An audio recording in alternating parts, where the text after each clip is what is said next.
Hi and welcome. I'm Helen Hughes from Mini Water Adventurers and I am your go-to person for all things fun during swimming lessons.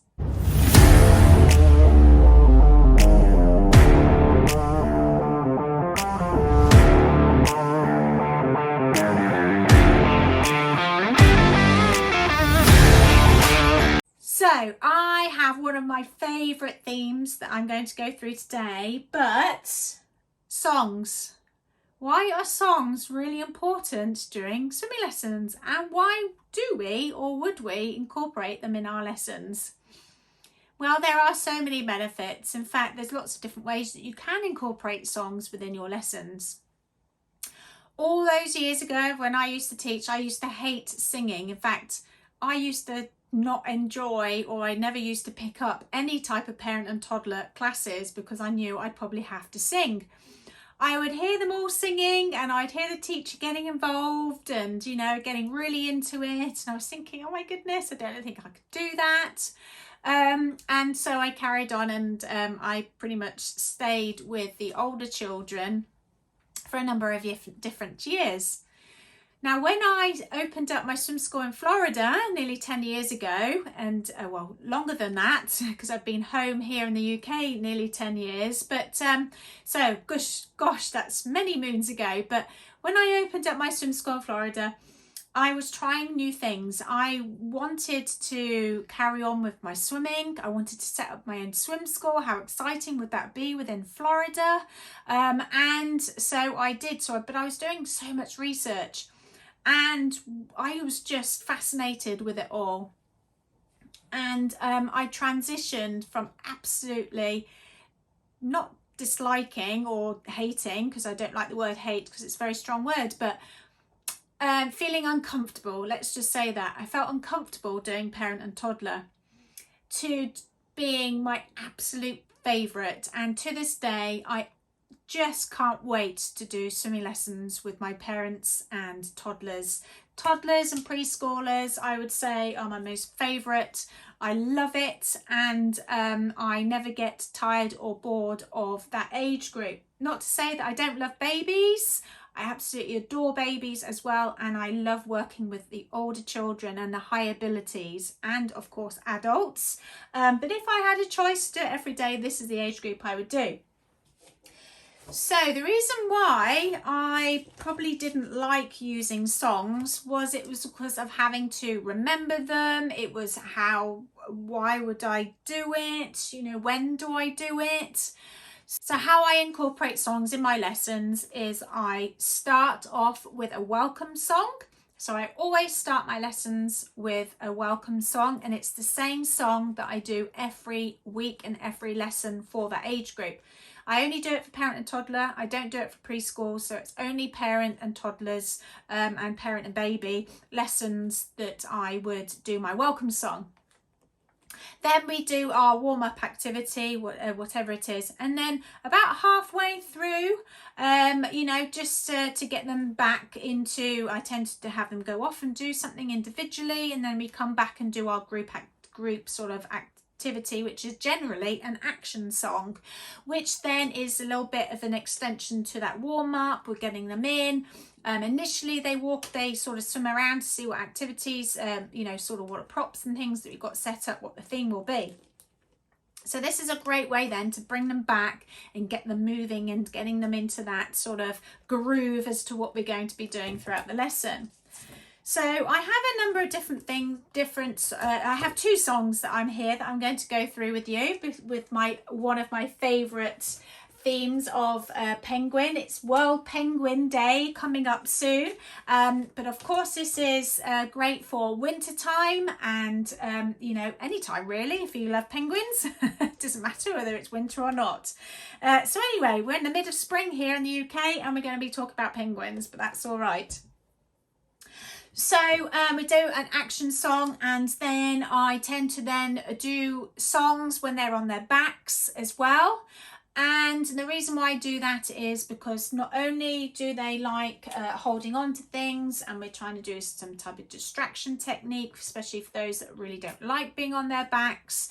Generally at this age, at parent or toddler, they don't like being on their back. I call it a Marmite effect. Either they do or they don't. They either love it or they hate it. However, we're trying to still get them to change their thought process behind it of we're going to give it a go, even if we do it a little bit, even if they're moving backwards and not necessarily lying backwards at first. That's something that we work on as well. After then doing some type of song on their back, they then do another couple of independent sort of activities and games, and then at the end, so that some children need to know when it's the end of the lesson. So I tend to then do another group song to finish, something that's a little bit fun, maybe a little bit more relaxing, say, than the warm-up sort of song, and that gets them really going, whereas the last song is tending to say sort of a goodbye, so it's a quick sort of song that we're coming together. And then I do my goodbye song, which is the same song every week, and they know that when that song has been sung, that's the time for them to get up and out. And you know, they know that routine. So with toddlers and that sort of age, they love routine, and they know, and they love to have some sort of structure, but in a loose way. And that's why songs really help with how the motion and how the progress and how the flow of your lesson goes. So I'm going to sing a couple of songs for you. Excuse my my voice. My son used to put his fingers in his ears when I used to sing, which was lovely to show that he didn't really like my singing. So then when he knows that I sing at swimming lessons, he's like, "Really, mummy?" So I'm like, "Actually, I do." But anyway, so I have one here of where, because we are doing a penguin theme, and we do have, this is something that I would probably do on their backs, this song, and you can have them either holding on to their penguins, but this song's about snowflakes. So I do have some little counters here that I've used before as snowflakes, of where they can then actually make a big snowflake. So I've got lots of these sort of dotted around, and they can pick up the snowflakes as they go along. Or I've also got big artificial snowflakes that I use as well, which is great for them to hold on to. They can put them on their heads or their tummies as they're doing, or they can just hold on to it. And these are good as well because they can fiddle with them and, you know, as they're going along. But this song is, I know it says Christmas time on here, but don't worry about that. But obviously it's normally around that sort of time, but we don't worry about that. So it goes, snowflake, snowflake in the sky, love to watch you floating by. Down you fall upon the ground, down you fall without a sound. Snowflake, snowflake in the sky, love to watch you floating by. So they know as well that when you have finished the song, I tend to say to them, head up, feet down, then they come up. They can compose themselves if they are lying down. But also it gives them timing. They know that once you're singing the song, that's how long that they are there for. Once the song has finished, they know that they have finished. They can sit up, and that they can then, like I said, move around, up, head up. Or it could be that we say, shall we sing it again? And so we're going to do it again. I don't sing a song more than twice generally, unless the children are particularly liking and enjoying that particular song. So I sort of play, you know, adapt accordingly. But then I would sing it again. So one more time. So again, they know that once this song has finished, that's when they can complete or move on to what we're going to do next. But it could be as you're going along, snowflake, snowflake, could do some actions. You could be holding the snowflakes up, so they could be looking at the snowflakes. The parents could be holding them, they could be holding it. Floating by, they could do the actions as you're going through. Down you fall, so it could be that they put them on top of the water. It could be that they watch the snowflakes go down and under. And you can then incorporate some things within that song. So another one that I have, which is quite good fun. You could do this a couple of different ways. You could just have them of where they are the penguins. And that you could have a big float of where that's the ice where they're standing. And you could have them standing, or they could be sitting on the big float, and then the parents are in front of them, depending on how many you have and if this is where.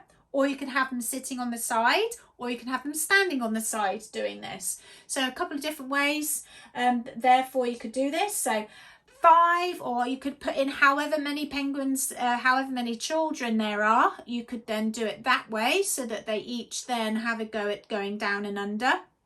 Oh, I generally do 5 because that tends to be, you know, timing wise, a good number to do. If you do 2, if you do 10, it tends to go on a bit. But you could do 5 little penguins sliding on the ice. 1 fell off. Ouch! That's not nice. Mama Penguin called the doctor, and the doctor said, no more penguins sliding on the ice. And then you could do, when they do sliding off the ice, 1 fell off. So you could have them jump in at that point, and they go down and under.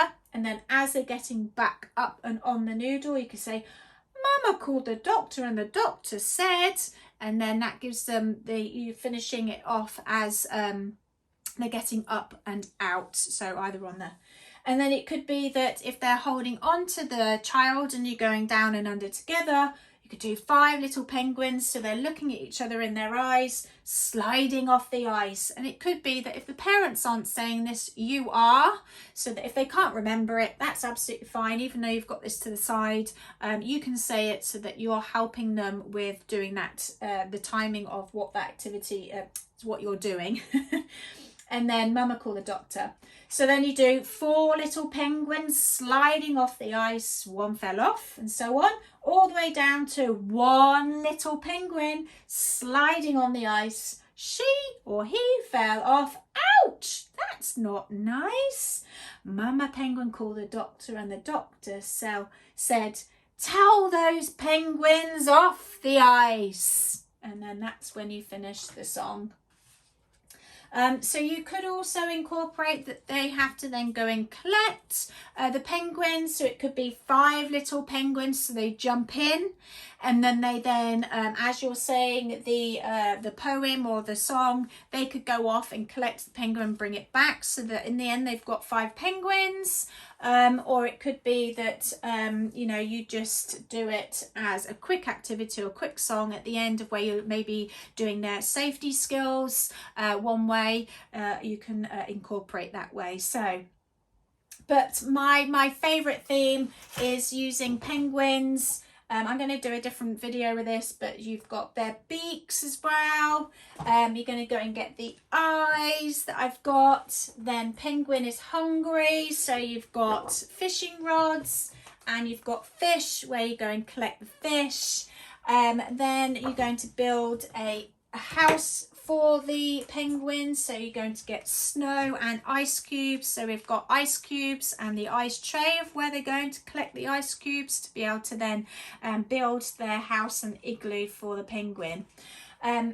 Different ways of doing the fish as well, as you could do fish that sink down, so that they then have to go and be the penguins to go down and fish for and have to dive down and go and get the fish to feed off the fish. So there's a couple of extra things there for you that is fun. I love this. I love this theme. So anyway, what sort of songs do you enjoy singing? Do you enjoy singing? Are you not quite sure? Do I need to give you a little bit of encouragement to give it a go, even if you do one song initially and then you move on from there? Like I said, I always print mine off. So if I'm not quite sure, or I can't remember that particular song, I've always got it there on a kickboard so I can refer back to it. If I do forget, it's waterproof, so even if you have it in the water and moves around with you as you're moving with the swimmers, then you can do that too. Even with the preschoolers on some of them, so if you know that you do have some that are really struggling on their backs, then you can add in that snowflake song for them. They still enjoy songs. They're 3 and 4 years old. Even the 5-year-olds sometimes love it too, but generally at preschool age, They love a good song, depending on what you're trying, what you're trying to achieve for that particular skill set. But generally it's on their backs. I tend to swim with them on their backs, and we're singing the songs as we go. So anyway, let me know in the comments below what your favourite songs are, and make sure that you like this video if you have enjoyed it, and subscribe so you don't miss out on any other videos. Happy splashing. Take care. See you in the next one.